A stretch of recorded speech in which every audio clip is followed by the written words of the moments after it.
And I've got different glasses that make me see better for real. These are like really blurry. Those are blurry? Like, wait, what do you mean? I bought new ones that are like reading glasses that go right here. Oh. Okay. Okay. Don't leave me. Hi, everybody. Hey, everybody.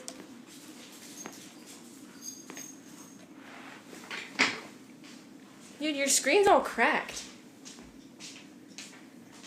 Sydney talked to them. Who? Them.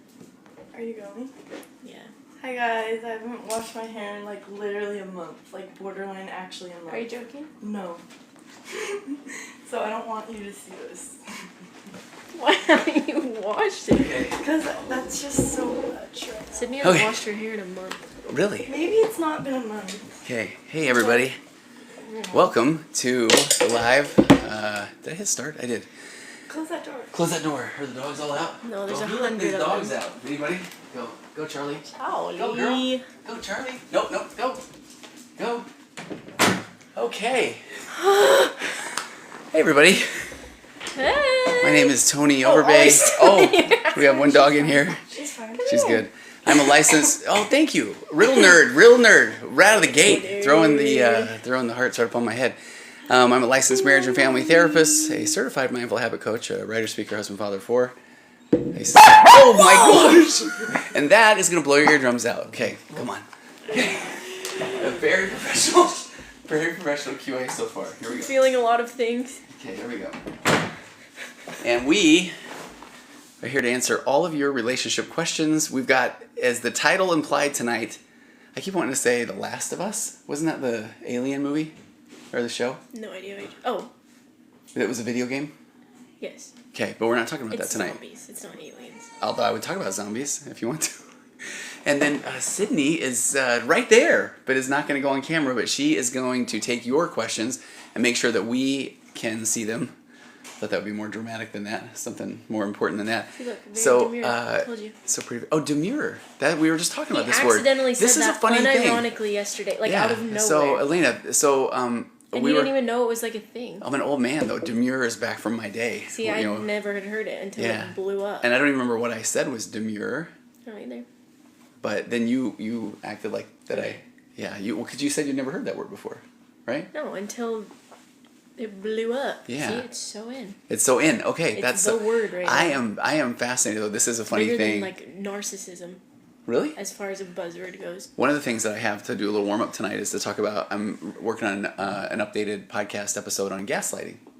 Do you know that it's the thing? Riddle Nerd just heard it for the first time yesterday. Okay, Riddle Nerd. It really was like same with Mackie though. Is it French? Demure. Demure. Is it? Sacre bleu. I don't know, actually. I do not know. I love, though, when people are saying that it is something that has just popped up, though, the word, because I really like that stuff. Like, I've never seen a trend really go like that. So, like, literally, it was like it happened in 5 minutes. Really? And then everyone was saying it. If anybody knows where demure started, if anybody knows, then let me know. But I think, but watch this. Maybe I don't. I know the word, but maybe there? Jeez. I maybe haven't said it for a long time. I'm too scared. Sid, I don't know. I don't know if I fall for the.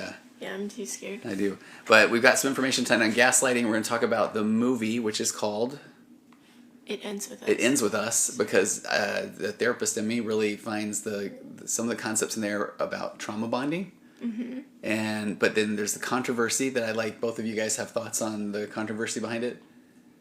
Did you see it? I've never seen it, so Did you I don't read it? want to speak if I don't know. Did you read the book? No, I just saw. Do you know how to read? No, don't talk about that right now. I just saw this stuff with is it Blake Lively? Yeah. Have you seen her interview? They're crazy. She sucks. Yeah. Oh. Sorry. And we're off. I saw how she was promoting it, being like, "Go get your florals with your girl." Yeah. Yes. She's like, it's a rom-com, and it's like Yeah. and it's like, no, it's not. So this movie, Mackie Not saw happy. it, so it's not a rom-com, but it is billed a little bit that way. Yeah.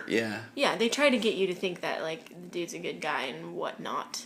Which is fascinating because I can't even imagine. I really like going into movies every now and again with no idea whatsoever. Oh, so it would blow my would mind get though. ya. Well, the movie Civil War, I went into that one. Did either one of you guys see that? Oh my goodness! Not that I saw it and thought, oh, this wacky hijinks full of movie. But I saw it and it was really tough to watch. I mean, it was very powerful. But I went in there just thinking, okay, this will be fun. I know nothing about it. And then I was like, what did I just watch? And then I'm listening to podcasts the next couple of days thinking, what did I just watch? It was wild. So, but people went into this thinking it's going to be this summer's knockdown comedy. Just Maldoni, fun little rom-com. Yeah, but instead, what is it about? I don't think I can. I don't even know how to say it. Do you want me to look up something? Here. Okay. Well, I mean, it's about domestic violence. Oh, wait, can we not say it? Yes. DV. Yeah. Okay. Okay. DV. B. Oh, V. Oh, you're Okay. right. Okay. Oh, dang it. I definitely put B on the description for this. Sorry. I wish that you all could have just seen. I can't read. I wish you could have seen my daughter Sydney just want to take me to task there of like, Yeah, DB, old man. Idiot. Like Dun & Bradstreet, Dooney Bork. What else are D&B? Dave and Buster's. I got 3 of them right out of the gate, right like that. But it's about DV. And that is not a laugh out loud kind of a situation. Not a rom-com situation. And so anybody just jumping on here. So I am a licensed therapist. Mackie's a cosmetologist, a hairapist, is like we say. But you have had some relationships where, I don't know. So talk about going into that movie. You read the book. I read the book. By Colleen Hoover. Yes. Yeah. And what were your thoughts going in? Were you looking forward to it? Did you like the book? I loved the book, and it was like very healing for me because of past relationships. Yeah. And so I was like so excited for it and ready for it to be more healing and like change my life. Right.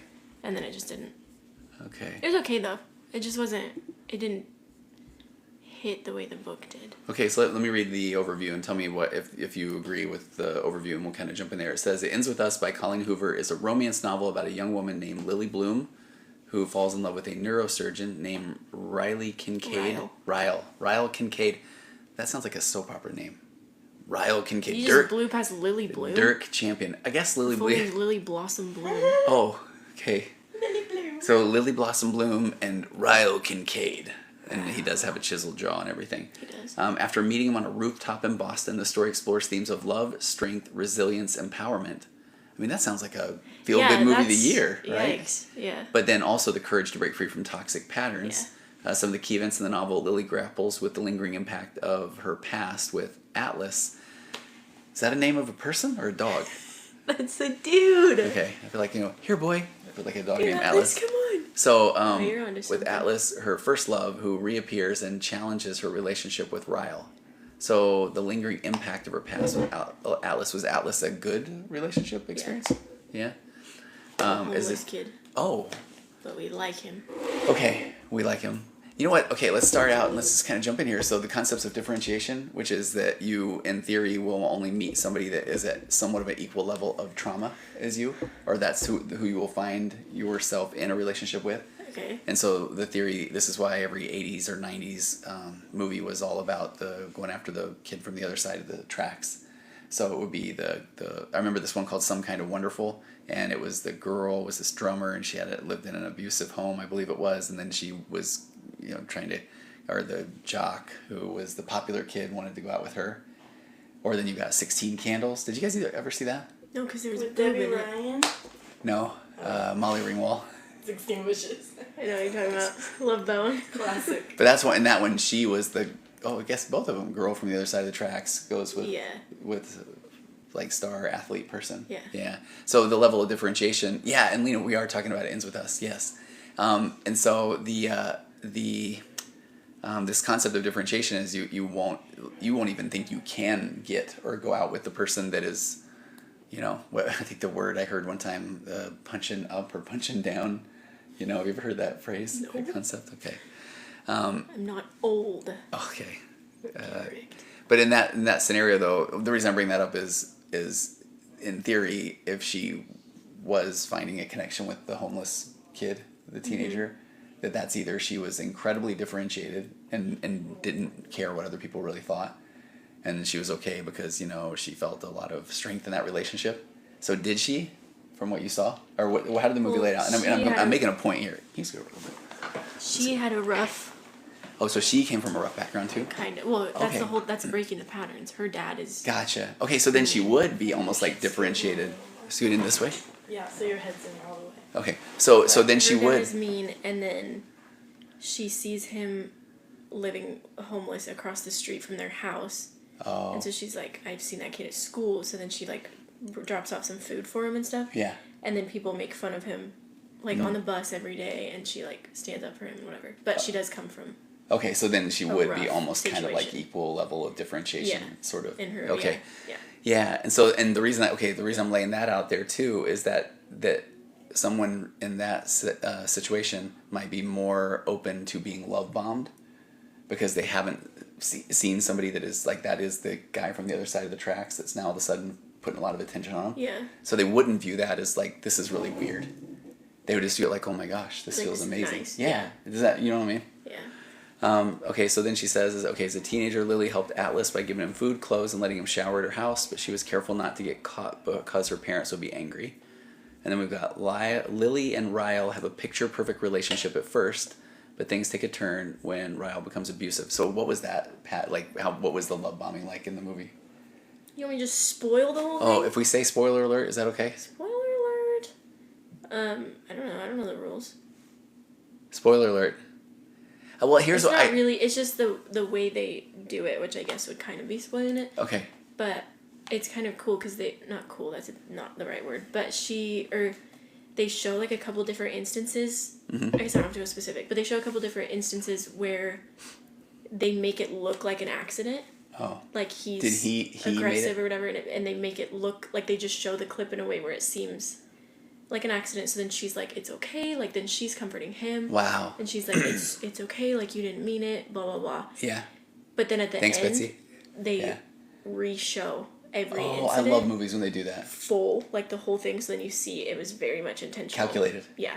Okay. Like he was just being exactly who you find out he is. Wait, okay, and this is... Does that make, yeah, oh, it does. No, was, it's great, because this does bring up an interesting fact that, and I go back to this concept of learn behavior. What did we learn? So somebody that really is emotionally immature or narcissistic, they learned that to be manipulative because that is a pattern that most likely they saw from their parents. Yeah. Well, what you find out, he had a crazy childhood too. Okay. Like there's layers. Yeah. But this stuff is so fascinating though, because if he had a secure attachment with his parent and they were always there for him and they were going to hear him and validate him, then he knows that he's okay. So he's going to go up and be confident to just ask somebody out. He's not going to say, okay, I got to figure out a way to calculate everything to make her think that, because that's like starting off bad already. Yeah. Yeah. Okay. Tell me more. People are so confused. Sydney's in the corner. She's right here. Okay. And I'm also his daughter. Oh yeah, this is my daughter Mackie. The other girl is The other girl. The other girl was gonna say That something one's funny, over right? there. She's in the corner. Say hi, Sid. Hey.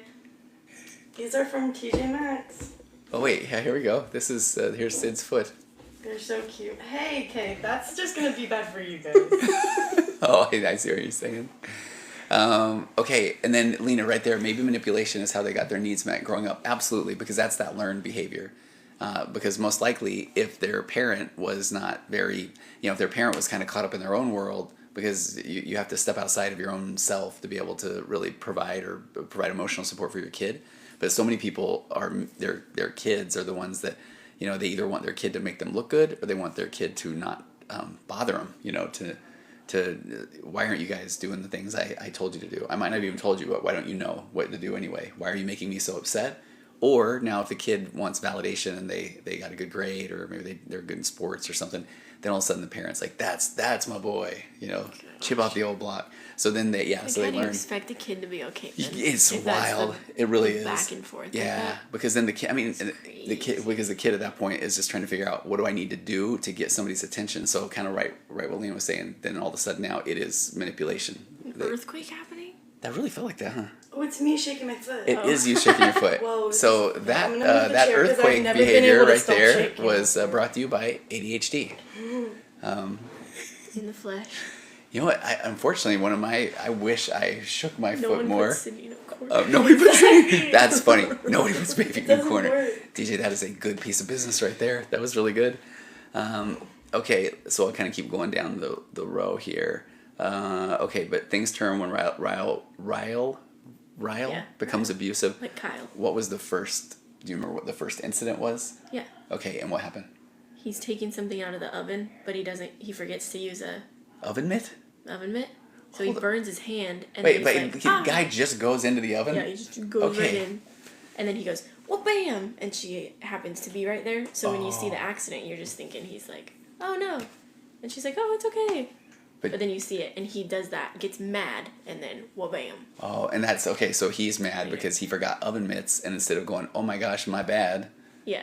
Then he takes it, and that's, okay. He just takes it out. How do you alleviate yourself of your discomfort? Then this is where the emotionally immature, narcissistic person, in that moment, they use anger, or they diffuse their discomfort into the relationship. Yeah. Right? Because then what's she doing? Does she end up apologizing to him? Oh, yeah. She's, like, holding him, being like, it's okay, you're fine, like, everything's good. And she's the one that just, Oh, I gotta say, Holistic Healing Bond, I listened to your podcast scrolling by your live. I recognize your voice. Thank you for stopping by. That's really nice. That is. Okay, DJ, not a red flag for getting an oven mitt? Absolutely a red flag. Major red flag. And I wonder if she saw it and she's like, dude, are you kidding me? Yeah, like, and then maybe thinking, I don't know, maybe he has calloused hands. Maybe, I can't even think of a job where he would have done that as a kid. There's no reason to not get an oven mitt. There's really not. DJ, I'm liking your vibe. This is good. Okay. Lots of T's and lots of twos. What do you guys think of EFT as a therapy modality? That's emotionally focused therapy. That's the type of therapy that I use for couples therapy. Oh. And except for, there's also EFT also is the, I think it's the emotional, something freedom tapping. And it's really where you're like tapping yourself to calm. And I've heard of that. Yeah, 2 times in my therapy career. Did you? Like, have it, and she had only done it 1 time, so she thought it was really weird. But okay, I would say if you I've would have read about it, and I feel like I kind of understand a little bit how it. Yeah. So if you're talking about EFT, emotionally focused therapy, then I love it. It's based off of attachment, your attachment style, your attachment wounds, and you're basically going into relationships, and you are trying to see, does this person, are they there for me? Can I count on them? Do they have my back? Do they love me? And the only scary part of that is the locus of control is you're a lot of times you're handing over your heart to this other person, saying, what do you think? And if they're like, I don't like it. Scary. Yeah, but then if you're in a healthy relationship, then that can be really healing, because there's some cool phrases in EFT. We're designed to deal with, how do we say this? We're designed to deal with emotion in concert with another human, which is that's beautiful when you really have a connection with somebody. Okay, Lily's decision. Lily decides to break the cycle of abuse for the sake of her and her child. Oh, she has a kid? Unfortunately. Okay. The whole time? Did she go into the relationship with the child? Or they had a kid? No, they're like, things get bad and then she finds out she's pregnant. Oh, I see. Okay, so does she just say that she needs to get out of the relationship for the sake of her child? So then she has the kid. Well, that I don't want to spoil it. Okay. Dude, we're obviously spoiling it. Okay, well, spoiler alert. If for those of you just joining. Get out. Yeah, it ends with us. Mackie is about to lay down the ending. Okay. But then they're she like kind of lets him, she gets him out of their life, right? Yeah. She's like, leave us alone. Then she kind of brings him back. And then they're in the hospital together with the new baby. And he's thinking like, oh, we're good. Right. We're back. This is great. And then she lays out this whole thing, or she's like saying all this stuff, and then she goes, I want a divorce. And he's like, as they're cradling their newborn baby together. Yeah. And then he's like, what? And then she's like, what would you do if our daughter came up to you and was like, my boyfriend's doing this, my boyfriend's doing this, my boyfriend's doing this. And then he says like, oh, I'd tell her to leave and never come back. And then she has the baby, and she says, it ends with us. Like, the cycle of abuse ends with us. And then she goes and sees Alice. She does. What does Ryle do? Does it follow up with him at all? Not really. Because I think he kind of gets, like, he's kind of like, you're right, basically. Which wouldn't happen. And I'm sure then afterwards it would be scary, but for the sake of the movie, they don't, like... Right. But I think that's important to talk about here. So think about the concept of a trauma bond, and when somebody says, okay, no, you're right, I will change. How many times does somebody hear that? So many times. Right? Yeah. I don't know if you've ever heard that in a relationship. Every 5 minutes. Okay. So that's where, again, go back to this concept of what do we do to get rid of our discomfort. And if all of a sudden Ryle is being confronted by Lily and she's saying, I'm done, then there's a variety of emotionally immature ways that he can show up in that situation. He can get really mad, and to the point where that's where we get into gaslighting, turn it around on her, and all of a sudden she's apologizing, and then he feels better.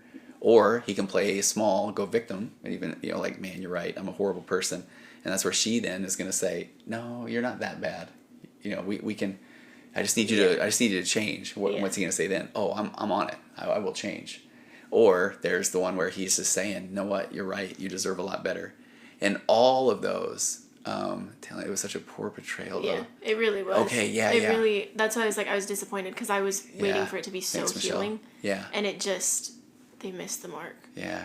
And that's where I think, as someone who has experienced some not the greatest relationship things. Like, it would be hard. Like, there was one scene that was really a really tough watch. Like, was it? It was tough, but that was the only thing, which honestly I kind of wanted it to be more like that, because I do think the uncomfortable is the healing. It is. I mean, what it happened? Gearing up for it to be like, it was. Yeah, Michelle, thank you. Oh, yeah. But then it was like, for me at least, it was hard to watch, but it was also frustrating, because it was like, you guys are missing the mark here. Man, this is where Michelle, I appreciate you sharing that. By the way, touch therapy, I'm curious if that is the freedom tapping or what you do. That I'd be really curious to know.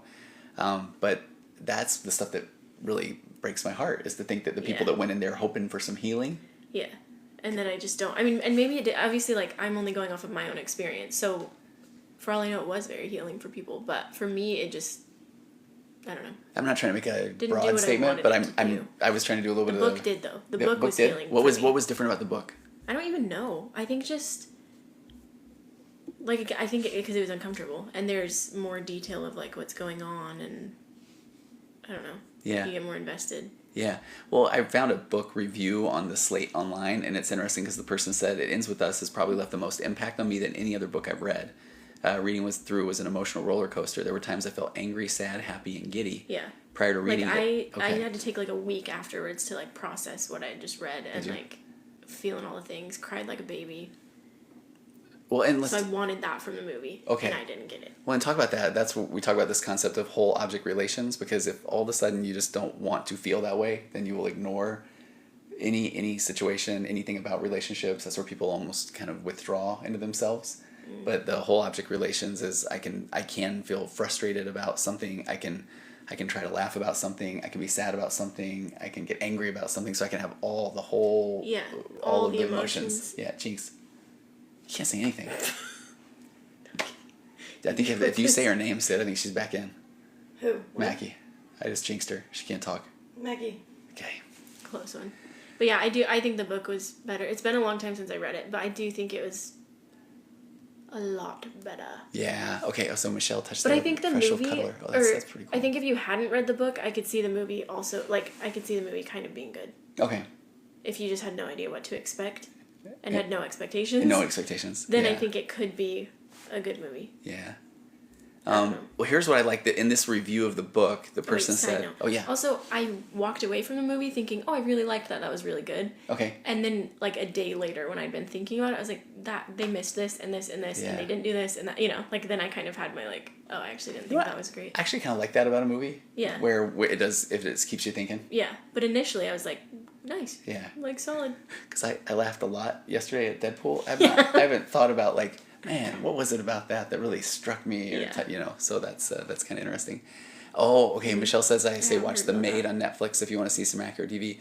So I have a private women's Facebook group for women who are in relationships with emotionally immature, narcissistic people, and they've talked about The Maid and have kind of given a trigger warning on that. Okay, yeah. Yeah. So I think I probably should watch that. DJ, what was the book name? It was It Ends With Us. It Ends With Us. Hoover. Yeah, by Colleen Hoover. I'm just saying what you say right after you do. Well, it. But okay, so what the person though here said, and this is one of the keys that when Sid was suggesting that we talk about this today, I really like this because you suggested it, right? No, you suggested it. Did I? Okay. But actually, I think I did. Actually. Yeah, you did. If I recall. Okay, if I recall, that sounded very, very fancy. If I recall, it sounds very demure. Thank you. Yeah. Look at you. Okay, but the person who wrote this review said, what I admire the most about this book is how they made us fall in love with the abuser the same way the protagonist did. And she said, I hate to admit it, but I found myself making excuses for the abuser's behavior in addition to supporting the protagonist's decision to keep staying with him after multiple incidents. That's what I will say they did. Like, they did a good job of...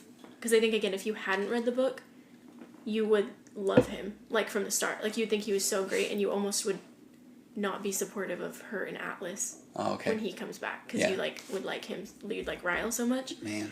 So they did a good job of that, and then I think and then the way they showed some of the scenes, you do give him the benefit of the doubt, and you're like, oh well, it really was an accident, and it's fine. Yeah.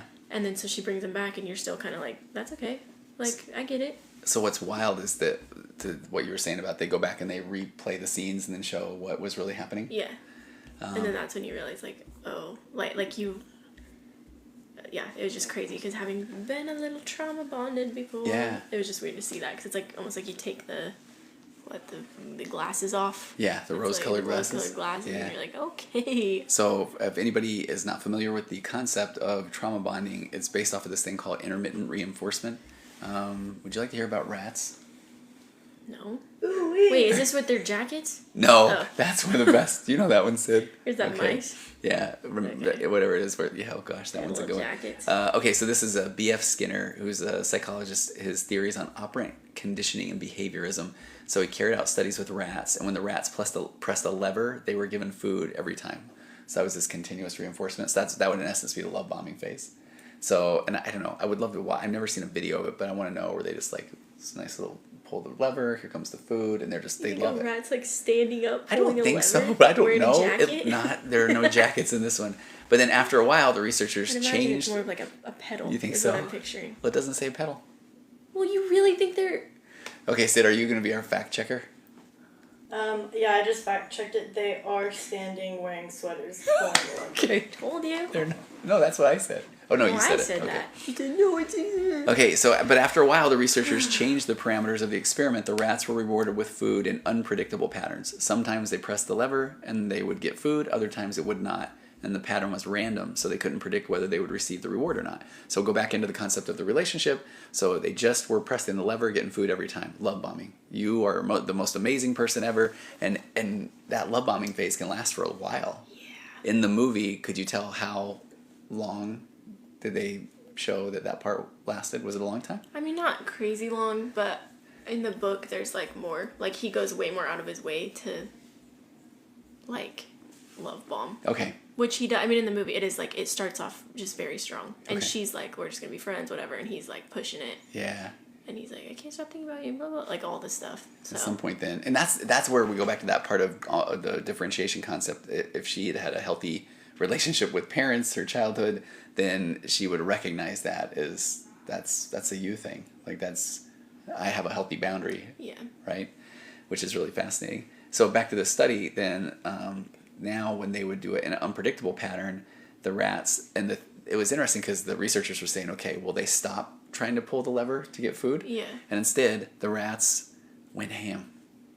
On the lever? On the lever. And they would press it obsessively to the point where they would ignore hygiene. They wouldn't wash their hair for like weeks. The rats wouldn't wash I made that part up. They stopped going to the gym. They were eating unhealthy food. No. They weren't doing their laundry. Jeez, all for a lever? Yeah. No, but they were... Jim kind of does that to Dwight as a prank one time in the office. What? Every time he restarts his computer... Yeah. He asks Dwight if he wants like a mint or something. Oh. And he keeps doing that over and over, and then eventually he restarts the computer and Dwight just goes like this. And Jim's like, what? He's like, never mind. Like nothing. Well, so just then like the rats. Exactly. And so then the rats they thought they would give up pressing the lever, but the rats pressed it obsessively and they neglected their own hygiene, they neglected their other needs. And so that mirrors what happens in an abusive relationship, and it shows why an abusive relationship is actually harder to get out of than any other relationship.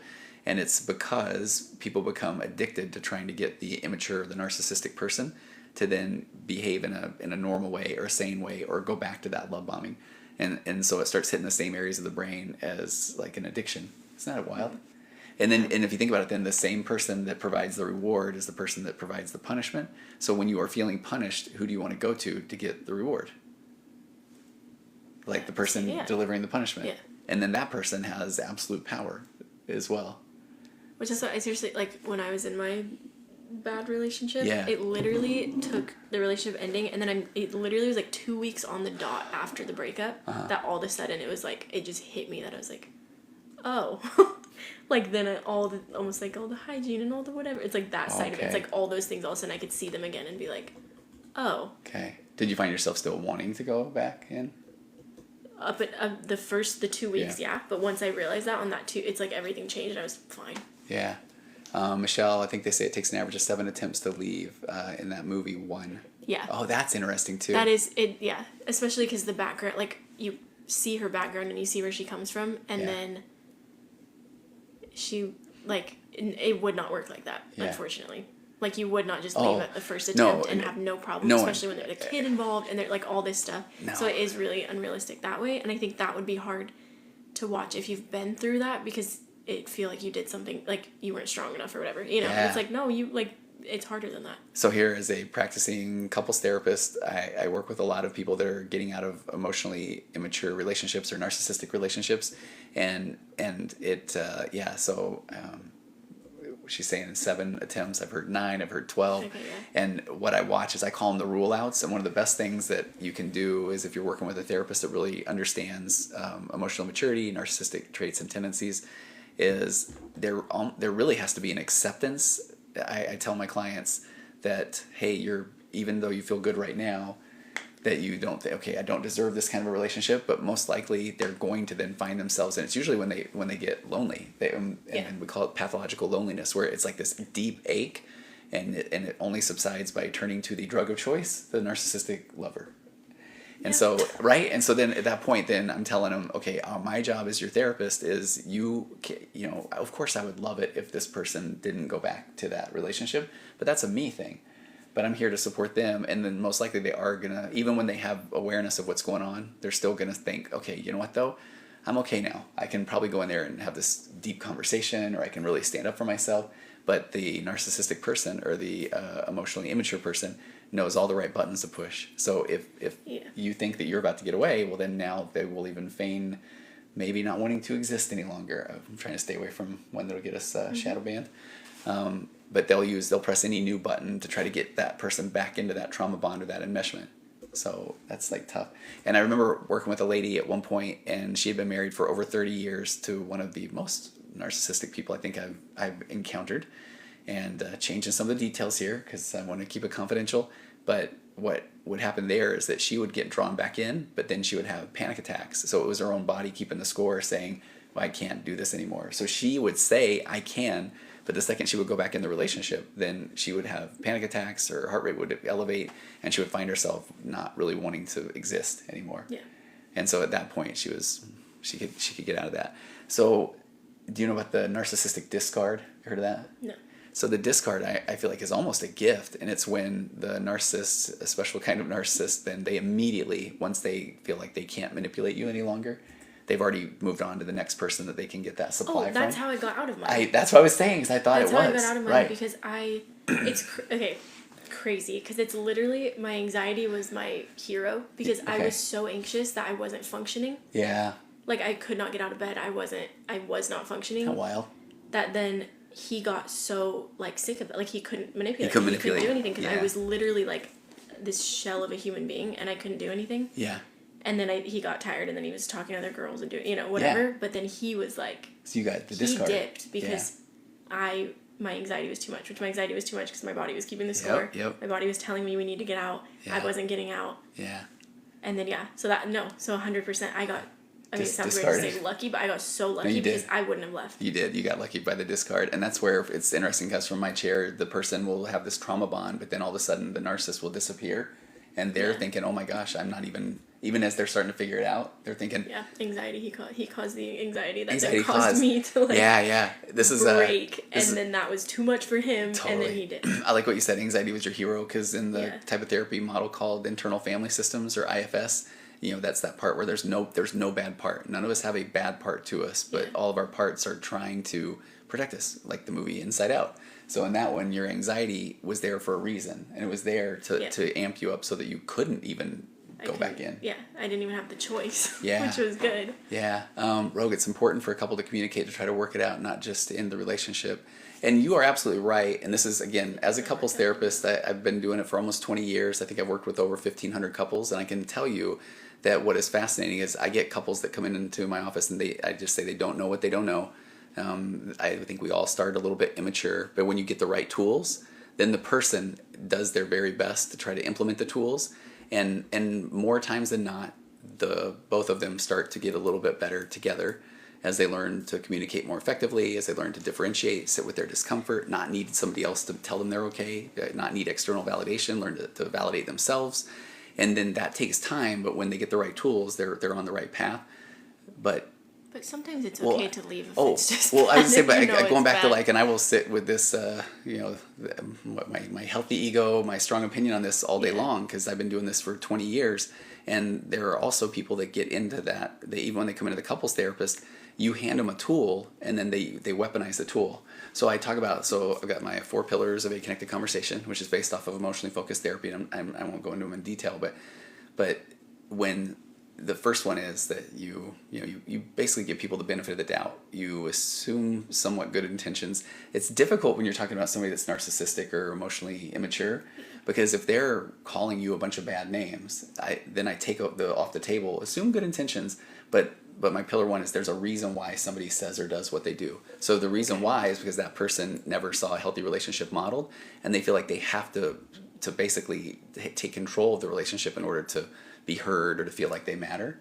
But so in my 4 pillars, that first one, let's just say, give somebody the benefit of the doubt. The second pillar, you can't tell somebody that they're wrong or you disagree with them, even though you can think they're wrong, and you can absolutely think that you disagree. They're wrong. Absolutely, for real.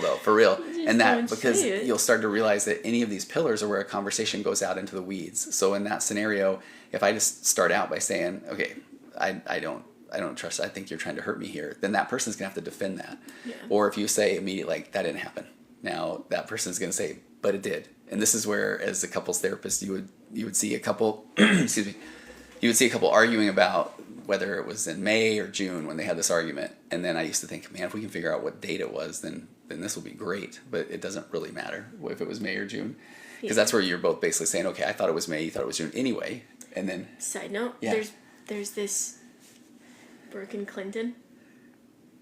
You know, are you paying attention? Oh, okay. Brooke and Clinton, who are they? It's like a singer and an influencer okay. that were together. Oh yeah. And the girl put out this whole series of like, he's a narcissist. Here's everything he did. Oh.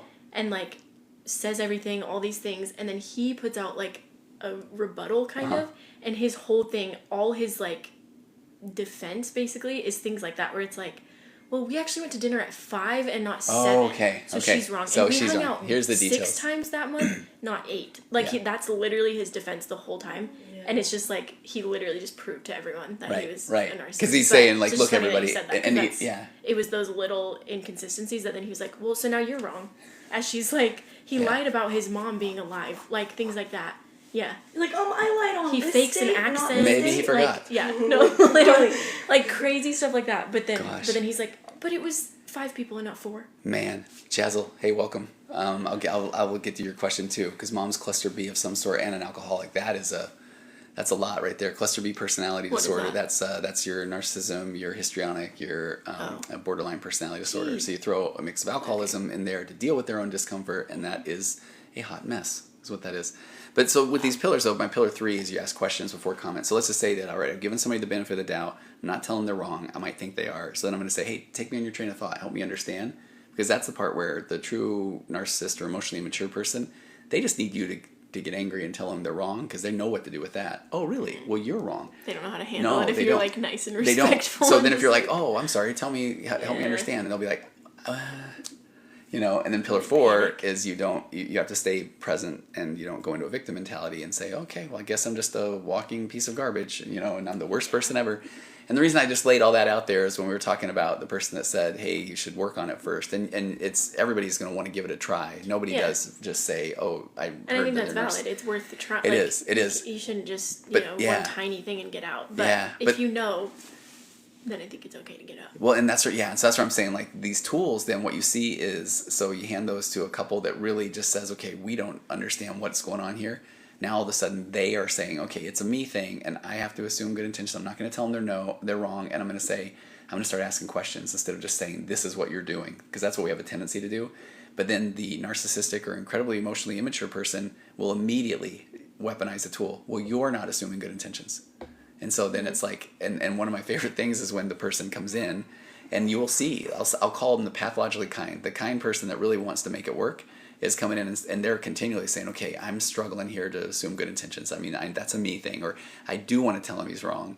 And then the person that's more immature and narcissistic is coming in saying, hey, what do you do when she's not assuming good intentions about me? And right in front of, like, will they do that? Okay. Yeah, that's where they're weaponizing the tool. And what I like Almost about that, weaponizing you too. for triangulating, they want to triangulate me. Crazy. But the reason I say that example though is because it's so interesting to then see, oh, well, you're aware that she's not assuming good intentions. Well, then you now assume that there's a reason why she's not, and you get to go into the tell me more, and then they don't like that answer. Or in differentiation, when you start by saying everything's a me issue, what does that assume? That means, so then your stuff is a you issue. So then you hand them that tool, and then, all of a sudden, if she says, I think you're doing this, like, well, that's a you issue. Versus what differentiation really is saying, am I doing that? Like, that is a me issue. I'll take a look at that. So that's just what I'm saying is when people get even the right tools, then you'll still see people use and manipulate those tools because they grew up and that was all they saw, was you take information, data, and you manipulate it to your advantage in order to take the one-up position in a relationship because that person saw that modeled in their childhood. Chazzel, my mom's triangulated me throughout my whole life, and it's hard to end contact because I knew she'd turn me into the bad guy. And that's so hard. Because one of the things that you have to accept, and it's really hard when it's a family member, but when people are getting out of a narcissistic or emotionally abusive relationship, is there's an acceptance that they will do their best to turn people against me. After I got out of my relationship, I knew some people that knew my ex, and I've heard some insane things about you, about me that I'm like, oh, had no idea that was a thing, and it's like I'm still shocked to this day at some of the things that he was saying about me that just aren't true, and it's like that's what they do, and that's why they can't be the bad guy. They can't in any way. Yeah, and that's why it's differentiation is so necessary, because what that is it really is your every human's desire to have a connection with others but still holding on to yourself or maintaining your own autonomy, and so even when you're in a relationship or you're talking to somebody that says you are bad, you are whatever, if you're really fully differentiated, that's actually an opportunity for you to do a quick self-check and say, am I? And the answer can be, I'm not. So thank you for bringing that to my awareness, because it's another example where I get to say, I'm good. And I think, just kind of side note, but I think, like, at least with that situation, the only thing I could do is try to just be like, okay, if there are people that actually care about me and know me, they're not going to believe any of the, they're going to know that that's not actually true. Totally. And if they do just immediately believe that or assume those things about me, then I'm good. That's I don't the need hope. That. You know what I mean? Oh, like, man. Yes. Because I can think of specific people that I'm like, good riddance. Yeah. Because if they were that quick to assume the worst of me, then, like, I'm good. And that's where there's a concept on my Narcissism podcast where I talk about, we call them Switzerland friends, and Switzerland seems like a really cool place, but they stay neutral, and really if it's your real true friends, and this might sound a little bit paradoxical as far as from a mental health standpoint, but if it's the person that's going to say, yeah, but there are two sides of the story to you, and you know that no, I just got out of a traumatic relationship, then that Switzerland friend is a bless their heart, but that isn't somebody that you're going to open up rough. To. Yeah, because that's often the time, hey, Kelly, what's going on? Hi, Kelly. That's a person that's going to now maybe even go to that person and say, hey, you know what? I've talked to Mackie. She's hurting too. And because she really thinks that you treat her wrong, but I know you've got your reasons, and that's where the narcissist is like, thank you for that. I will now use that to manipulate her more. Right. And then I'm still on the other side just sitting there like, all right. Hey, Curly. Yeah. So So that part is wild. Yeah. So you have to get to this point where there's an acceptance that I will be talked about as the bad guy. And I had to say, I feel like you can hit that. Okay, user 2912964911511. How do you deal with narcissistic family members and retaining a relationship with them? It's a great question. It's one of the top things I think. First of all, honestly, go find my Waking Up to Narcissism podcast. There's 20 something episodes, and I've got a couple of them where we talk about narcissistic family systems. And typically, if you're trying to maintain a relationship with them, I would imagine you're a pretty good person, pretty nice person. And unfortunately, I would imagine you may even fall into the role of the scapegoat, because you are trying to maintain the relationship with people that are making it difficult to maintain a relationship with. So if it wasn't your family, that's one of the things where I would say, is that a healthy relationship? Now, even if it is your family, is that a healthy relationship? I don't know. Do you guys have thoughts on that one?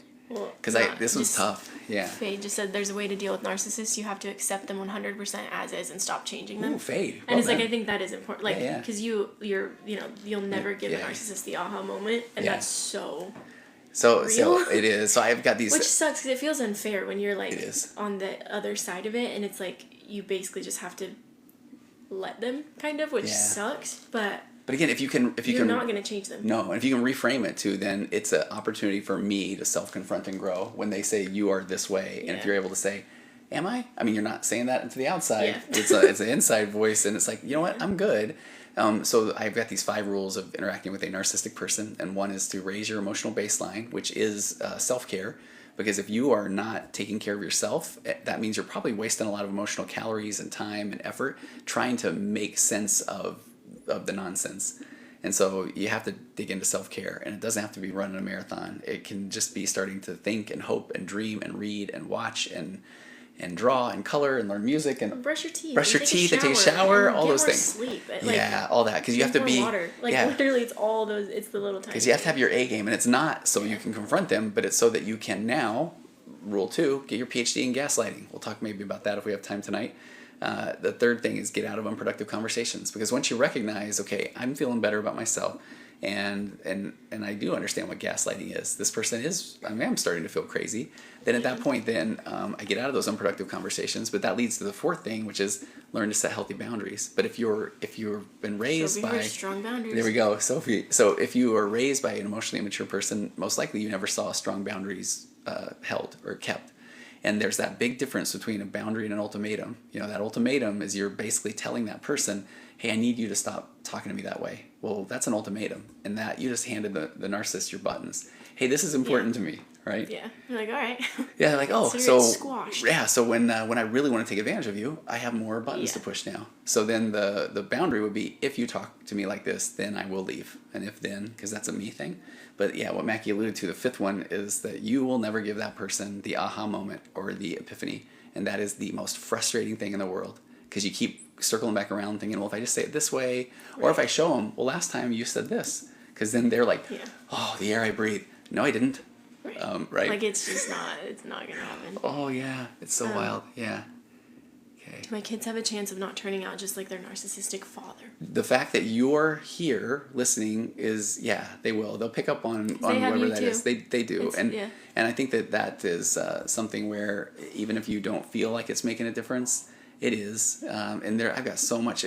Go find, there's a couple episodes I've done on co-parenting with a narcissist. And even if you're in the relationship, it would be this concept, because one of the fascinating things is so often we feel like a parent feels like they need to protect the narcissist. I want my kids to have a good relationship with that narcissistic person, so I'm not going to throw them under the bus. And I know I'm using gender stereotypes here, and I keep going with him as the narcissist. I mean, there's some research that shows that more men are narcissistic. If women in the personality disorder cluster are more borderline personality disorder. But the whole problem with this is that, and man, Skylar, I've been having problems with that out of nowhere, and I get really upset. Let me hit that too, or we'll talk about that too, that concept. But where was I at with that? The co-parenting. So I'll give you this example that I think about often with this, and it was one where there was a mom. She was her 16-year-old daughter. She was dropping her off to go to her dad's. Dad's always 2 or 3 hours late, and then sometimes he'll even then text last minute and say, "Hey, I got caught up at work, but you know I love you." And then in that moment, the mom, she said, "I'm so used to just saying, hey, he doesn't mean it. He just got busy." But what you're doing is you're telling that 16-year-old your feelings and emotions, they don't really matter. You can't get frustrated about this. And it's like, but she is frustrated. So in those 4 pillars I talked about, you're kind of going against that pillar too. You're telling her that she's wrong, the way she's feeling. Yeah. That's interesting. Yeah, and so in that one, then it's like, it's good to say, man, what does that feel like? When he does this, what do you do? What are your thoughts on, like, so say we're talking about a husband and wife in this situation. Yeah. If the husband is being the worst, is the wife allowed to, like, agree with the kids? Yeah. Like, that's totally okay. Yeah. Well, here's the difference, though. You don't have to spare. No, because their relationship or whatever. I've talked to so many kids, and then when they become adults, that said, why wouldn't my whoever the kind parent was, the mom or the dad, why wouldn't they just acknowledge that this is frustrating? because I can think, like, I had a client who her husband sucked, and is that the diagnosis? Yeah, okay. That's my final diagnosis. Okay. He sucked. Okay. And the kids, like, were very aware of that and, like, having a hard time with it, and she would stand up for him so hard. Yeah. And it's like I wanted to just, like, pull the kid aside and be like, it's okay. He does suck. Like, it's okay. And that's it. And your mom knows that. She's just not saying it. And so it's like, I just wonder if that's... No, that's exactly is that okay to do then? So here's where... Sid. And I feel like, oh God, I haven't spoken in 20 years. Okay. If like, the mom is reinforcing his negative behavior, that would be a way that the kid would grow up and then think that's okay, and then they would implement that narcissism on their child. So like, you just have to say it how it is. They're just enabling it. Yeah. Everyone in that scenario. Thank you, Sid. Like, because that's a good point. Because that's where you're basically sending out this we call it like a map. Your kids map your behavior, so you're putting into their map that this is one of the destinations where you make excuses for somebody that's being mean, and then you also diminish the feelings of the person that's expressing them. But it's just sad for everyone if that's what you're doing. But better they have one good parent who's real and validates them than one parent who's narcissistic and another one who's like, no, you're fine. Oh, for sure, for sure. No, that's and and so that's so what that looks like then is in this scenario, then the DJ, the other parent, feels the need to shelter the kids from the reality for real, right? But then what if that parent, and I always call them in my practice the pathologically kind, like kindness is in their bones to the point of where they're protecting the emotionally abusive person. Right. Because I don't think they're doing it. I don't think they even realize again, they're I go to that. Bad. They're just trying to protect everyone and keep the peace. Pillar one for life, assuming good intentions. But it's not your responsibility to protect that relationship. So here's what it would look like then. In this scenario, then the mom was really able to go back in other situations and say to the daughter when dad didn't show up again, hey, what does that feel like? She's like, I feel frustrated. I feel angry. Because you want somebody to be able to express their feelings. Because we shove our feelings down so often. Sometimes we don't even know what they are. And typically it just feels like anger. But if you're like, okay, man, I hear you. You know, you really do look angry. Tell me what else you're feeling. Because that's where we get to that whole object relationship. I'm frustrated. I'm sad. I'm disappointed. All these feelings. And then that's where a mom can do a nice job in that scenario. She was able to say, man, I can understand. That makes sense why you would, you know. And here's the key. So depending on the age, this is where I think it gets a little bit tricky. Age appropriate. I think it's always okay to say, how are you feeling about that? Not don't worry about it. Not forcing any feelings in any direction. Because you're not opening it up. And you're not doing anything wrong if you're saying, how do you feel about it? You know, and you're not tearing anyone down. It's like you're just you're validating that person's feelings. But then when the teenager or when it becomes like an adult child, that's where then a mom can say, you know, I felt those feelings as well, and I've had that experience also, and because that's where now we're having a shared experience, and they might even say, you know, what I've done is I've just said, okay, that's where boundary might come in. Where in this scenario, the mom said, you know, when he has told me, when he's made a promise with me and not kept it, then so it's the if then I have given it 30 minutes, and then I've just gone on and done something else, and sometimes he would get angry with me, and other times he would even say, oh, cool, okay, good. I'm glad you understand. And that's the part where then it's like, you know what? Those are him things. And so that's where in this situation, she was learning that, okay, I can make a commitment, and then I can have a boundary that, well, if you don't let me know by this time, then I'm going to go do this other thing. Instead of waiting around, and then now he has all that power. Yeah, but then it's like if you're talking to a kid about it, you're keeping it neutral and then letting the kid decide how they actually feel. Yeah. But then you don't have to tear them down. And DJ's speaking truth here, as long as you aren't putting the slant in one direction or the other. And that's the key, and people are so afraid to put the slant on, which I can understand. So that's where I go completely in the other direction. Yeah, so then I have people basically working that through in my office. What would you say? What would that look like? Because honestly, one of the first times that then somebody in this situation gives themselves permission to communicate their own feelings, I say this often, if you all of a sudden are saying that your feelings are going to be able to be heard, then I kind of think all your feelings like, wait, what are we doing? You know, and they look back and like, hey, childhood wounds, frustrations. That time you got cut from the volleyball team. Come on, let's do it. Cut from the volleyball team. Okay. In middle school. You did? No, I didn't. But then the coach at our last meeting, the coach said the only reason I let you on the team was because you asked a question at tryouts. What was the question? Where's the bathroom? I don't even remember. Probably.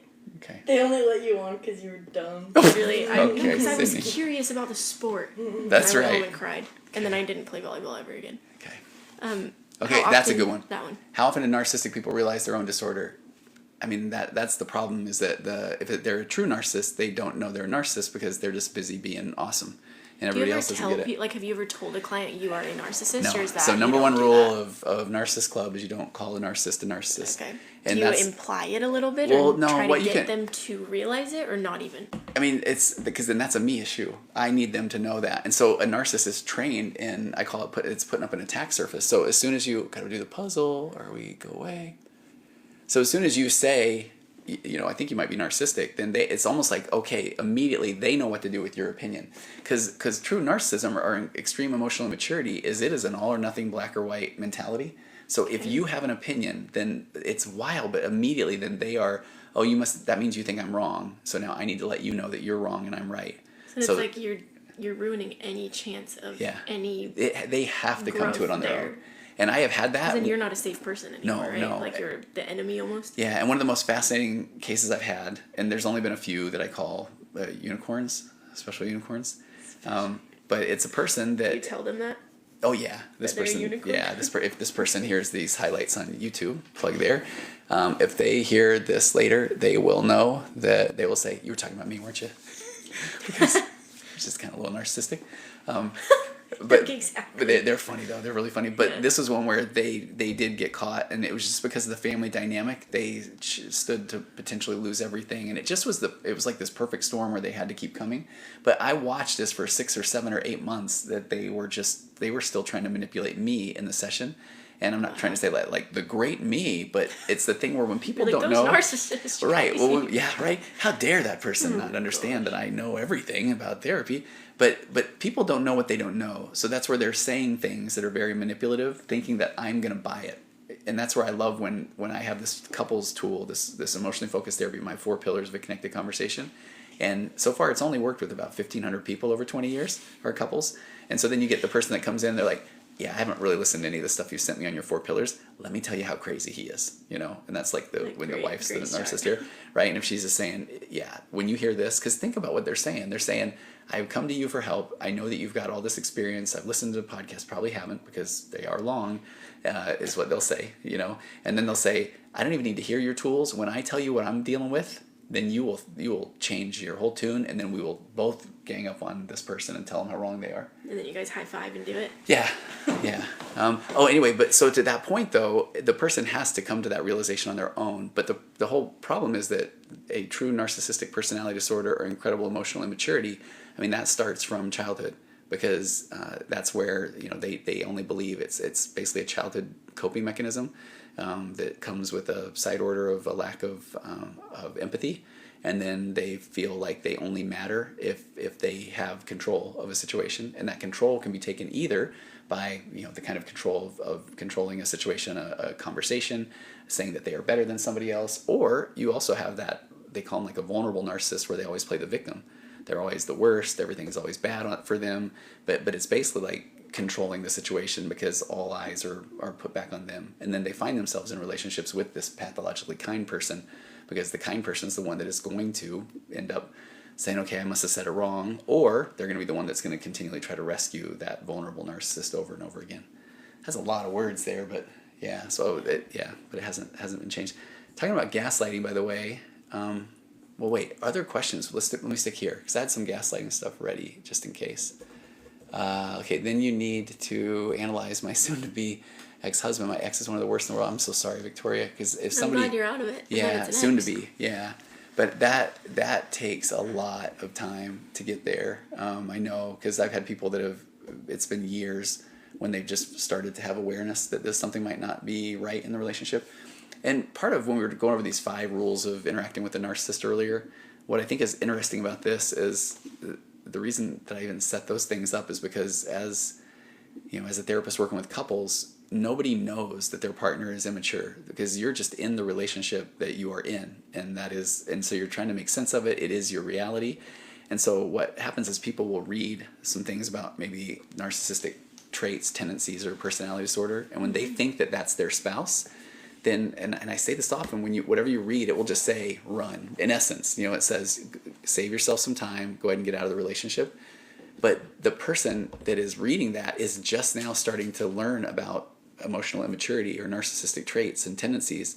And so in that scenario, they don't yet know. And one of the number one questions I get, they're going to ask if they are the narcissist, because they're the ones that start to feel like they'll say, well, I am asking him to do a lot of things that he says he doesn't want to do, but it's because sometimes he says he does and sometimes he says he doesn't. And so they'll feel like they're the narcissist, but in reality, they're just having this concept of like reactive abuse. And so it's like, like the person, the pathologically kind person might say, right, but I am yelling a lot more at my kids or my spouse. And then that's where I'll say, well, is that part of who you are as a person? Or has that been something that you've done because you've been made to feel crazy? Yeah, reaction thing. Yeah, and it's more of that, for sure. And I'm sure, like, when you're so in love with someone, you have, like, those love goggles on. Like, I can't imagine how hard it would be to accept that you are so in love with someone who's not at all what you thought they were. For sure. Know? Oh, for sure. Terrifying. It's, like, almost easier to be like, oh, well, I must suck because I love this person so much. Yeah, that is what people go to a lot, Sid, where then when they do come in, because typically the person that's trying to fix the relationship is the one that is coming into therapy. And so then when they're doing that, then they're thinking that it must be me because I've tried a lot of things and I can't quite fix it. And my spouse keeps telling me that they're okay and it's a you thing, I like my lip fillers. They look great. I didn't think you could even see them on camera. Can you? Oh, they're looking great. Yeah, look at those things. Okay. That's kind of nice, right?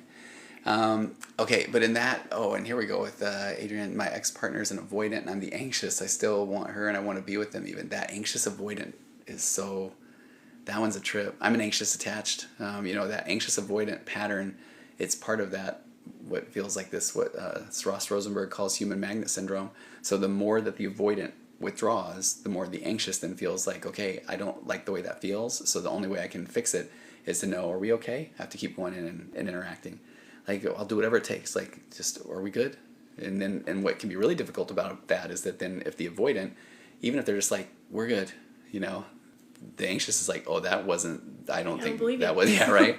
So then I need you, right? I need you to make me feel better, which is part of that concept of external validation. I don't feel good about the relationship, so can you make me feel better about it? And if that person's like, I'm actually fine, yeah, but I don't feel good about that. So it's basically putting that on the other person and saying, you need to make me feel better, which is really hard. You see it going there? Hey Tony, long time listener. Oh, thank you, Adrian. Okay, checking in. Thank you for all your help. You changed my life. Oh, Adrian. Okay, that stuff's nice. I know, so right? Nice. This guy? Just kidding. No, thank you. I really appreciate that. Adrian, they told me that they don't love me and that they care about me. They told me they don't love me and that they care about me. Man, that's a mixed signal right there, isn't it? Yeah. We don't want people that don't care want about us. Oh, wait, they care about me but don't love me romantically. Okay, right. Say that again. We don't want people that don't want us. That's what's hard, and that's one of the most difficult things. Yeah, it's the hardest thing ever. Yeah, because it makes sense, and you say you've been depressed, and I'm so sorry to hear that, because that is, I imagine, you've put a lot into the relationship, and that's part of the discard we talked about earlier. I don't know if you were here and there. Yeah.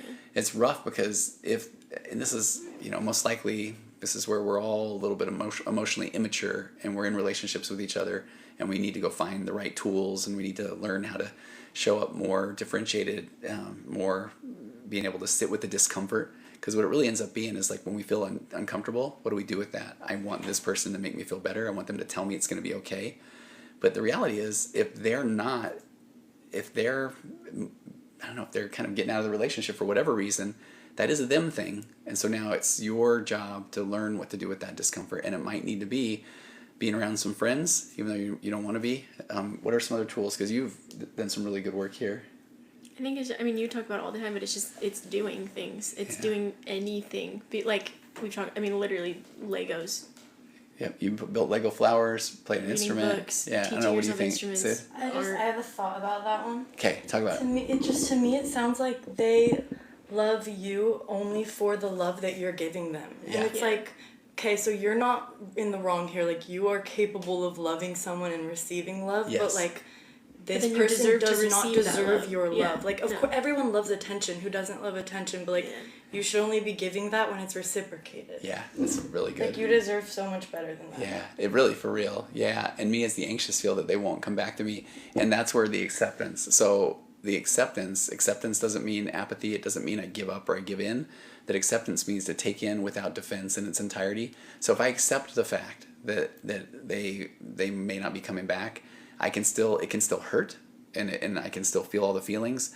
But then I can also I can go to the gym and I can bring that acceptance along with me. That might make me not, somebody earlier said, how do they increase their bench? I think they're trying to be funny.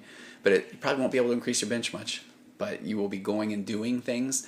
And what's interesting is it's actually this opportunity to teach yourself we call it expansion, to make room for all the thoughts and feelings and learn how to bring them with you while you do other things. And it takes time, but then eventually what happens is you can now recognize all kinds of feelings. You can be angry, frustrated, sad, but you can also still be able to interact with other people. Maybe if you have to get things done to make a living, instead of the all or nothing or black or white behaviors. I feel bad, so I got to shut down because I don't want to feel bad anymore.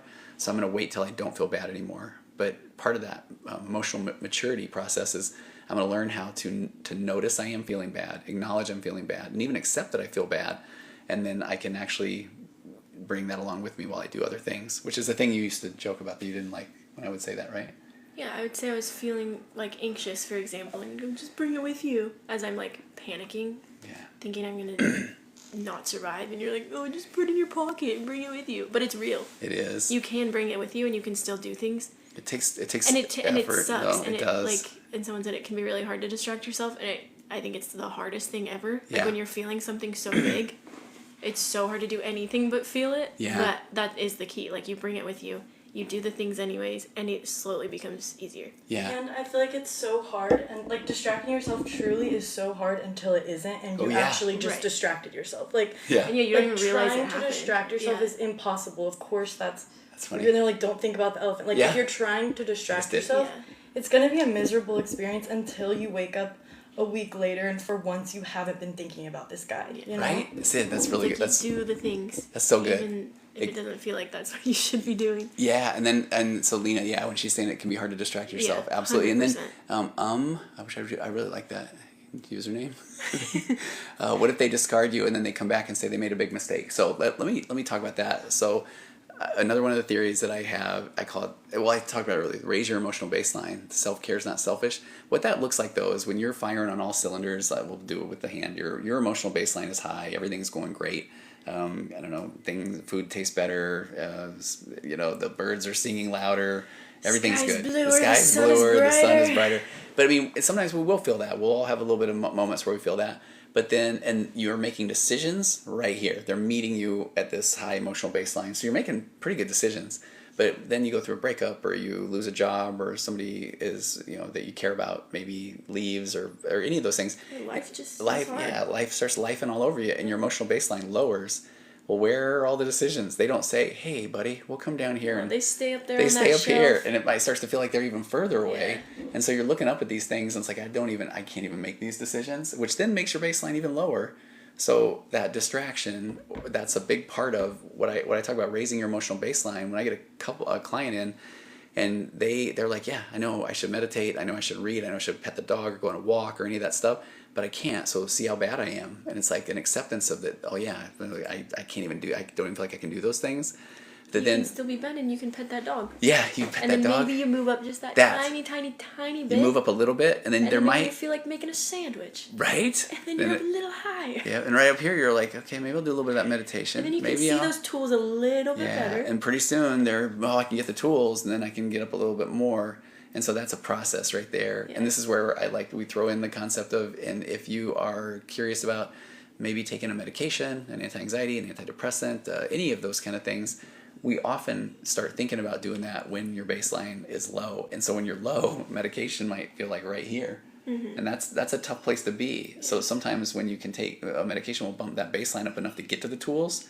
And then you can raise that baseline. And if you decide at any moment, then it's like, I think I want to maybe wean off the medication, then you might get a little bump, a little dip in the baseline, but now you have some time with the tools. You can even that back out. But a lot of times people are like, wait, now that I'm here, why would I? Right. Why would you stop the medication if you're... Yeah. When I started taking my ADHD medication, 7 years ago, I was like, I'll do it for a little while. Yeah.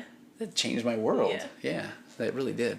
Okay, so that was my setup to say, what if they discard you and come back and say they made a big mistake? So if you can work on this emotional baseline, raise your emotional baseline. Here's the fascinating thing: is what I've had people often experience is the person breaks up with them, discards them, any of those things. They feel all the feelings. They're anxious, they're sad, they're depressed, they're lonely, but they're also doing things. They're going to a gym. I mean, building Lego succulent plants. They're learning to color. Adult coloring books are pretty cool. Learning to play the ukulele, maybe a harmonica, something like that. Go on walks, anything. Learning recipes. Oh yeah, learn recipes. Literally anything. And then you'll still also have this stinks and I don't like this and I wish they would come back while I'm making recipes and walking and thing. But then eventually that baseline gets up enough. And what I like saying, I've seen this so many times. So hear me here, Adrian, is that you start working on that and your emotional baseline gets to the point where you're here.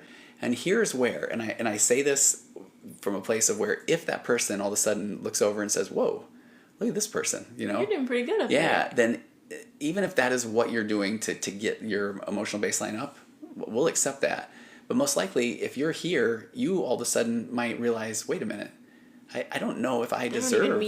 Slightly I don't know if I deserve to somebody who can just turn the switch off and on. If somebody discarded you, you don't want them back. Yeah. And if they truly respected you, they wouldn't come back begging for you either. No, and they wouldn't have discarded you in the first place. Yeah. Yeah, exactly. Yeah, I know. That's the real stuff. No. That's what you start and to also, realize. Yeah. It feels really good when they do come back and you say no.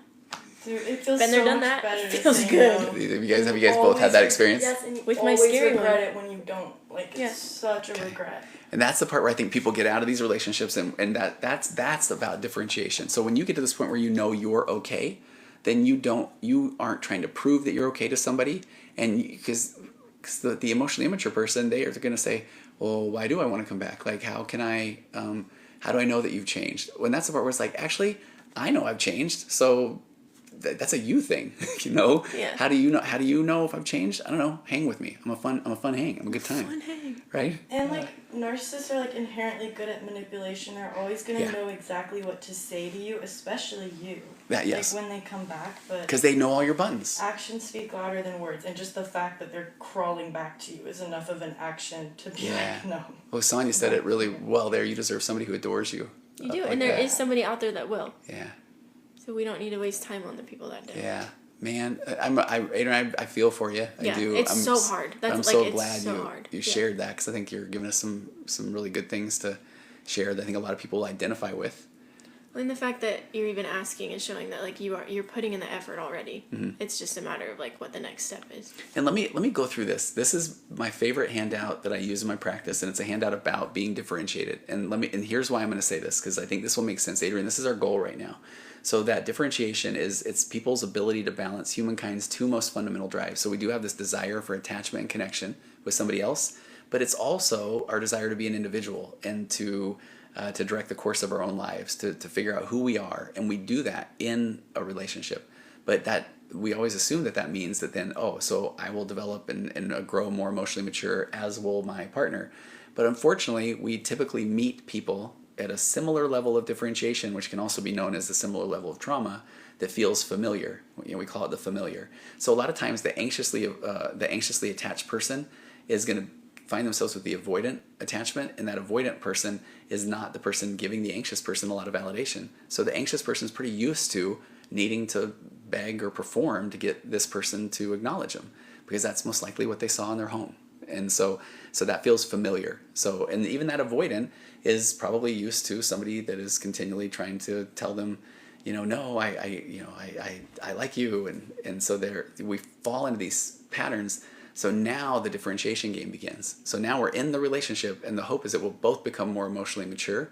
Oh, Skylar, I'm scrolling back. Okay, Sydney's gonna find your question. Or ask it again. Yeah, Skylar, if you want to type it again, we'll do that too. But so here's that part about differentiation. There's these 4 points of balance, and one of those is that in a relationship, you learn to develop a solid and flexible sense of self, which means knowing who you are without needing somebody else to tell you. And part of that solid and flexible sense of self is I want to help you operate from a place of I'm good. I'm starting from a place of I'm good, but that's flexible though, and that I want to be the best me I can be. So I'm going to interact with other people, and they are going to bring things up to me, but ultimately that's a me thing. that I get to decide what is important that I can change, or what I think is maybe more of a their issue. And then, okay, do we meet our immature partners ever in a medium? Do we meet our... Steph, I wonder if what you're saying there is like, ever in a medium. Maybe if you can rephrase that. Yeah, because I was going to say, do we meet our... Like we meet them like we're both somewhat differentiated, or, you know, I sound dramatic sometimes when I say we meet each other on a similar level of trauma, but it can be a similar level of just immaturity. Just we don't know what we don't know. Sonia, I strongly feel if somebody can't be happy on their own, they won't be happy in a relationship. Amen. Absolutely. Because so back to this differentiation. So then you are learned in the relationship to be authentically yourself, even in the face of pressure to be somebody or something that you're not. So if the person says, here's what I need you to do, well, tell me why you need me to do this, because this is how I'm showing up. Now, it's okay when you're in a healthy relationship to ask for things in the relationship, but they have to be coming from a place where you're not trying to manipulate, you're not trying to control, coerce, you're not just looking for validation, but you're saying, I've chosen me, I'm good, and I'm wondering what you would think about this in the relationship. Maybe, you know, that we spend more time, I don't know, reading books together. You know, are we like we really challenge ourselves on certain things that we've never done before, deal with our discomfort together. So those kind of things. But this is where I want to talk about real quick, and then I don't know, did we get the question yet? I can't find it, so if you could just send it again, Skylar. Okay, Skylar, if you can send that question again, we'll jump on that right away. But here's the thing. So external validation. Think about this one's a bit of a mind blower. So you've probably heard of the love languages. So as a practicing therapist, they're not evidence based. They're a good idea. They're a muse. They're something that we can talk about. But so often they're used as things that, like, I like, you know, a lot of people I work with, a lot of the guys in particular say I like physical touch and I like words of affirmation. So you need to give me more physical touch and you need to tell me I'm awesome. But look at what that looks like, though. So that is when somebody feels bad about themselves and they want external validation to make them feel better. So this is so wild. They don't like how they feel and they're not showing up as the best version of themselves.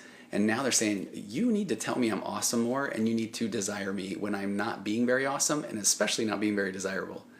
But then the pressure that person puts, because they're not good with themselves, on the partner, then the partner starts to say, okay, I have to perform, in essence. I have to do this in order to make this person feel better. But then they feel like they just betrayed themselves, because now I'm saying, okay, no, you are awesome, you know, and get over here. And now they feel like they just sold themselves out. Yeah, inauthentic. Yeah, so it's like a form of self-betrayal. So that's the part where, and nonchalant. I like words of affirmation because we don't really get complimented at all. And that's true. That, like, I like it. I like words of affirmation as well. But I have to start realizing, when is it that I want those? And typically it's when I'm feeling down. Now, if I'm showing up as the best version of myself, putting out a good podcast, or maybe somebody comments nice things like here that some of you guys have tonight, then I'll take that validation. I appreciate it. It really does make me feel good, and I'll take it. But if I'm like, I don't know, do you like what I'm saying tonight? Right? Then that's where it's like, will you tell me I'm okay? Actually, I'm good. Cool. Like, I love this stuff. I mean, I love this career. I love the information that I get to talk about. And that's where you start realizing when somebody says, well, I don't like what you're saying. Well, I'm good with what I'm saying. So then I want to know, well, tell me about that. What is it that's difficult for you about the things I'm saying? Because I would love to hear. I want you to feel heard and understood. And if there's something there that I haven't heard or haven't thought about, then I'm going to say, man, I appreciate that. I'll take that in. So after you get through that first point of balance of differentiation, the second point of balance is having a quiet mind and a calm heart, which is that ability to self-regulate and self-soothe your anxiety without expecting somebody else to do it for you. And that takes a lot of work to be able to show up with somebody who's emotionally mature, narcissistic, starting to get really elevated. And for you to be like, well, you look pretty upset. Right? Because when you've been you might be a little upset. Because when you've been in those relationships in the past and somebody starts to get angry, what does it feel like? Scary, bad. Right? Not good. And so what would you find yourself doing? Shutting down. Yeah, right? Yeah. And that's where a lot of people shut down, or they don't go into that. I'll do whatever you need me to do. Yeah. Right? And just that's kind of fix it mode. Mm-hmm. Yeah. And those are my two things: either fixing it or shutting it down. Yeah.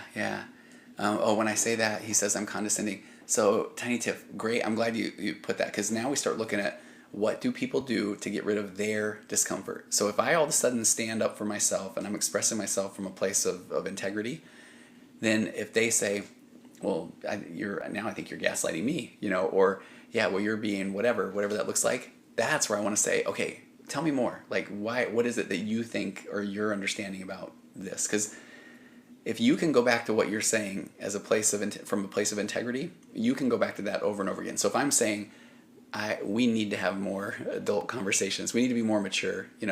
I need you to learn how to communicate without calling me horrible names.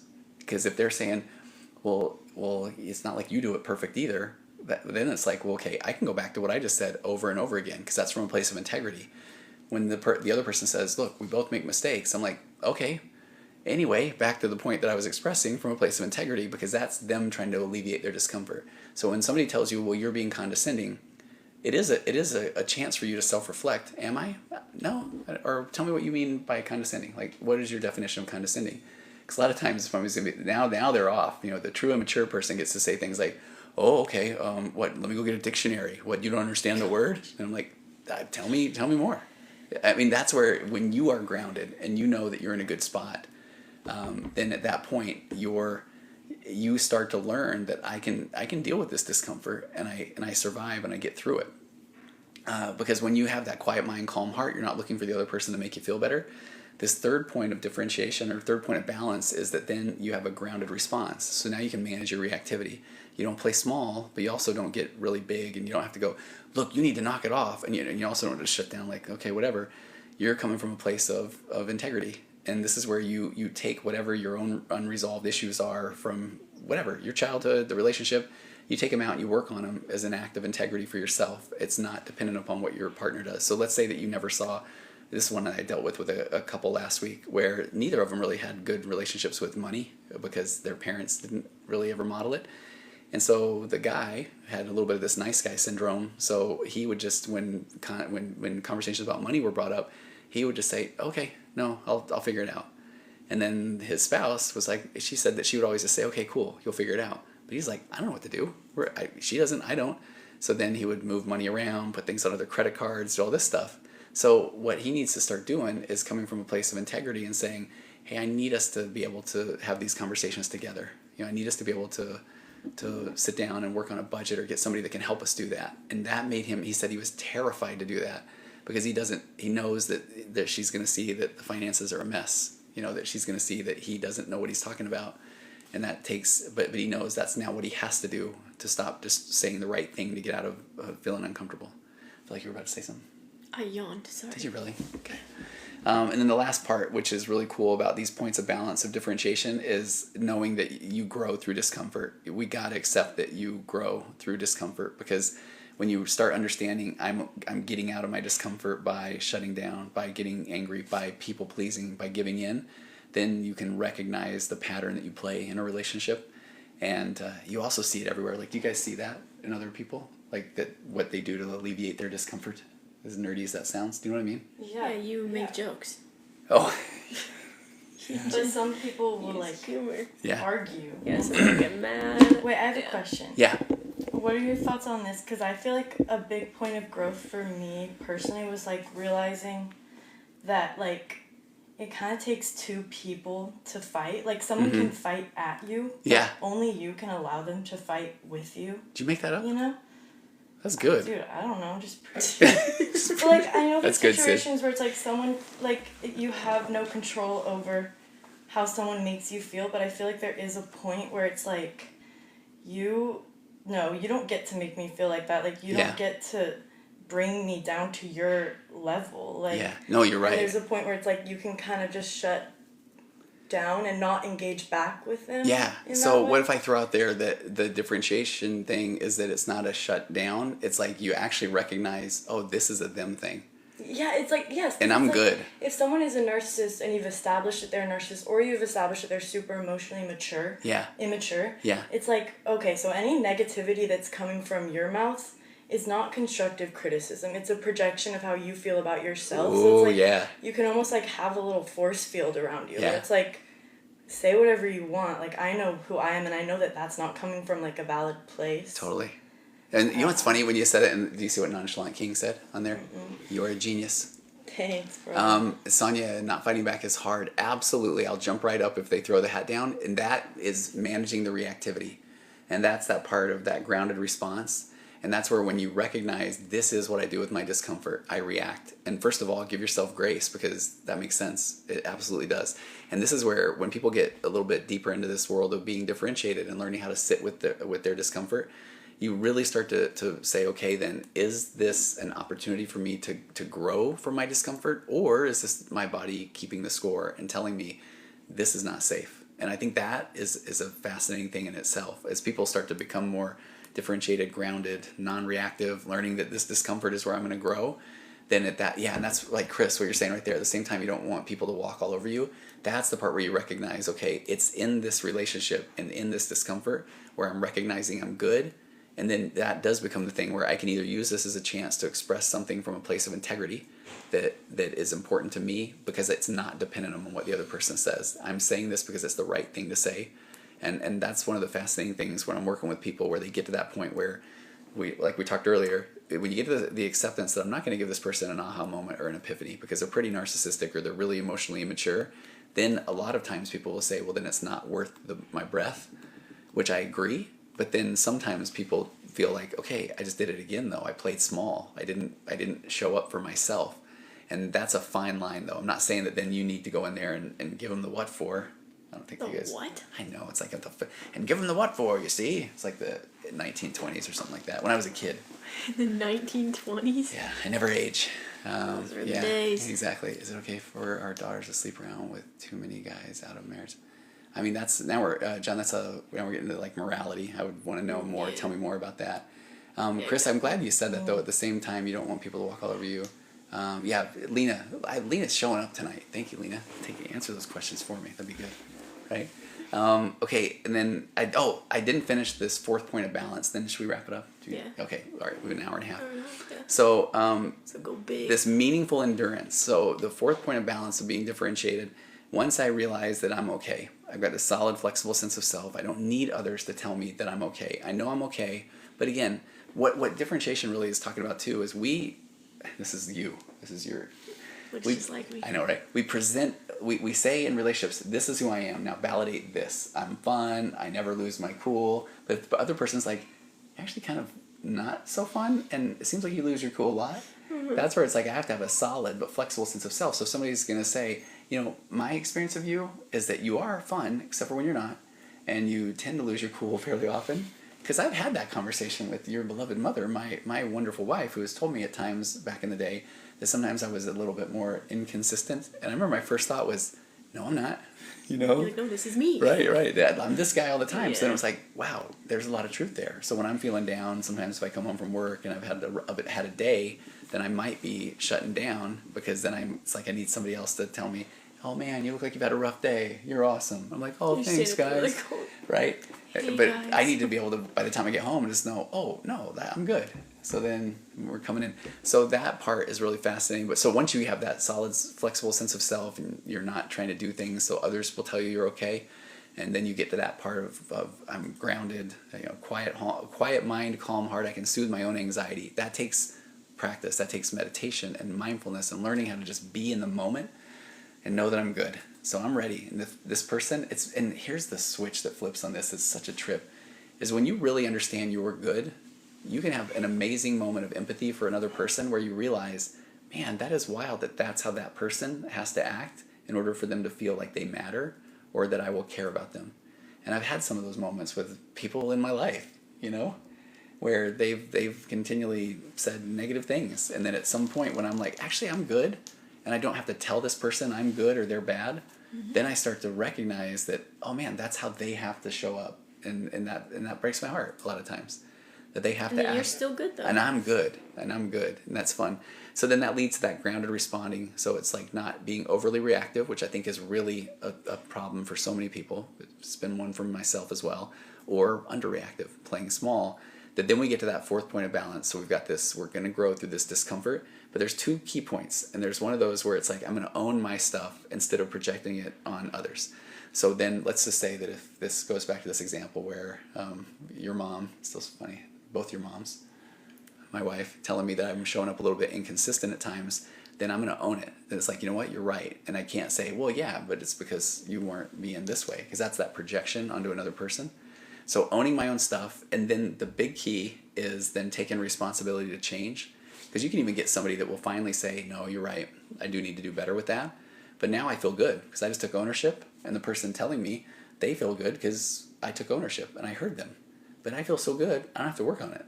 I wake up the next day, I go about my day like every other day, and then another bad work day comes around in a week and a half, and I come home and I'm the same.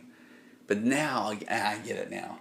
Now, no, you're right. Next week won't look like this. Next week won't look like this. So even when you start to have this awareness that, okay, this is a me issue, and I'm excited to start working on myself, I actually have to do something about it. And that doing stuff is uncomfortable. And we're right back where we started with, what do I do with their discomfort? Well, I'll do it later because I don't want to do it right now. Yeah. Right? A tiny tip. I got here late. Do you have a book that we can read with all this information? One of the things I would love, if you don't mind, any of you here, I would love for you to go to tonyoverbay.com, sign up for my newsletter. But then also, you can email me through my website or contact@tonyoverbay.com. And I've been putting together a list of the podcasts that I have that talk about these concepts, differentiation, invalidation. So shoot me an email. Like, that would be great, and I can actually get it back to you. I can't even think of one book in particular that sums a lot of this stuff up. But there's a few that I can do. Okay. Hey, everybody. Okay, thanks, Tiny Tiff. Great interaction from the crowd. Daughter? Tonight. Who's your favorite daughter? Yeah. How dare you? Who is your favorite daughter? It's wait. I'll say it right when I hang up. Interesting. Wait, who do you guys think it is? No, they're all gonna say Sydney, and then I'm gonna cry. Oh. I have another one too. Oh yeah. Yeah, right. That's so funny. That makes me laugh. Because I will. Okay. Because I Why, love. does I you love do you have all. a favorite No, daughter? I do not. That's weird. I do not. I love you all. All. Oh, Yeah. No. Okay. Anyways. Oh, did Sydney ever go to the DMV? Oh my gosh. Shut up. Oh my gosh, DJ. Didn't I? I don't even know anymore. We still have not registered that Jeep, even though now we're in Arizona, and it's gonna be costly. Oh yeah. Oh yeah. Yeah. Yay. No, the politically correct answer. There is no favorite. I love them all. Whatever. Hey, thanks everybody for real. What a fun time tonight. The interaction within the group was so good. That was so good. And this will be up on YouTube soon, Sid? Yeah, I'll try to put it up tonight or tomorrow. Okay, so go check out the Virtual Couch YouTube channel. Listen to the Virtual Couch podcast and Waking Up to Narcissism. When are we going to do another episode of The Mind, the Mirror, and Me? Maybe one day. For real. I think if we were... Go find The Mind, the Mirror, and Me, because we have had... Skylar, we wanted your question again. Yeah, we've been waiting for your question. I don't know if you heard us. Sydney said send it again. If you can send it right now. If you send it right this very second. Oh, someone said, can two avoidants maintain a healthy relationship? What do you think? Would they even be attracted to each other? Well, that's what it's funny because they kind of wouldn't, except for there could be a little bit of safety in two avoidants doing that. So that's a question that gets asked. Oh, Matt, what's going on? Oh, we did not see it, Skylar. I'm so sorry. Skylar, we never saw it. I wonder if you spammed it in the comments if it did something. Because we really haven't Sydney's gotten managing it We've right now. We've been looking for it. Yeah, I really will wait. Yeah, if you throw it out there, we will answer it. Yeah. Oh, it was filtered. Oh, it was filtered. Oops. Sorry, Queen. Okay. Okay. Skylar, thank you for sticking around. Now watch. It better be okay. I was joking to say, what if it's something that's like, and like the answer is like, oh, I really don't know. Okay. Yeah, word. She's just like slandering us completely, talking. Riddle nerd, good to see you always. Matt was there. So fun. Matt was here. Betsy was here. So nice to see like the regulars. Some really people good showing up here. Okay. Do you guys have anything really crazy controversial you want to say about It Ends With Us? So I can make a clip. Oh. Just kidding. It sucked. Didn't we say some things though? Didn't we say enough? No, I said Blake Lively sucks. You guys did good. Okay. Okay. Okay, Skylar, tell us. Sorry. Okay, thanks. Oh, and Adrian, thanks for showing up tonight because I hope that we helped a little bit with that too, with your situation. I see my buddy Chandler Schroeder just showed up. Chandler, you're coming. We were 90 minutes in. We're trying to hang up, but somebody has been trying to get us a question. Really but it's good to see you, Chandler. Skylar, if you're sending it, we're not getting it. I'm so sorry. We get every message about her talking about it. But it's not. We're not seeing anything if you're still trying. I'm so sorry. Chandler, not Chandler. Chandler, what's going on? DJ, is there a schedule someplace for these? I would like to come more often. We would love for you to be here. And Won't you be doing one on Tuesday with Craig? Yeah, but I think I have a doctor's appointment this week. But we're going to start doing one during the day.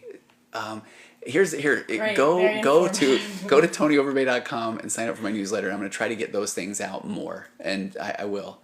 Skylar, email me. Yeah, or just DM me. Contact. I'm get bad at looking at my DMs. Email. Well, an old man. Contact at Tony over. Skylar said, "Did you get that one?" No.